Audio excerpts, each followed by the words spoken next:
And for more on the humanitarian ceasefire and other developments, we turn to the Advocacy Director for the Middle East and North Africa at Amnesty International, Sunjeev Bery. Welcome to our show. Thank you for having me. So the biggest question on everyone's minds right now is why this ceasefire right now when the previous one that Egypt brokered failed?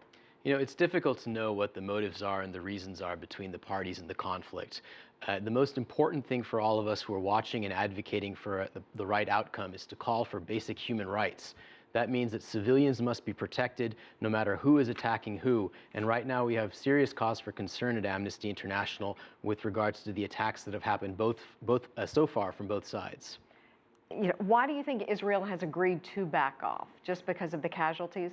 It could be the casualties, it could be PR, it could be the international spotlight, it could be a sincere desire to back away from even more deaths and more injuries. That's something that's difficult to ascertain from the outside.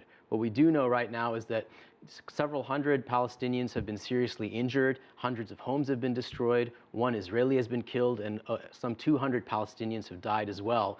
And all of this comes against a backdrop of a rising crisis in Gaza because of Israel's 7-year blockade on the Gaza Strip. Right, you know, and it's just really in ruins already. It's never really been rebuilt. Right. And you hear this, okay, we're telling you to leave now. Where do you go? I mean, where do these people go? Yeah, this is an extraordinarily densely populated area, 1.7 million Palestinians living in a very narrow piece of land, Israeli snipers surrounding the territory. And this, of course, as you mentioned, is the third time in the recent years that there's been a serious conflict between Hamas and Palestinian armed groups on one side and Israeli defense forces on the other. And so Palestinians and some Israelis have suffered greatly along the way. And it's time to get back to the basics of focusing on human rights and making sure that civilians are no longer being targeted either by rockets being fired by Palestinian armed groups or by Israeli attacks that in some cases may amount to war crimes. Do you think Hamas is deterred at all, even though they've had so many casualties? You know, it's difficult. Feeling pressured too. Sure, yeah, and it's difficult to know what is a negotiating tactic, you know, what is posturing, and what is a sign of an ongoing conflict in the days ahead. The problem, though, is that civilians have been caught in the crossfire, and civilians have been targeted in some ways as well. You know, whether you're talking about indiscriminate Palestinian armed Palestinian groups' rockets being fired into Israel, automatically a war crime, or cases in which the Israeli government has attacked specific Palestinian homes, saying that they belong to Hamas officials, but not really showing in any way how they have anything to do with the conflict.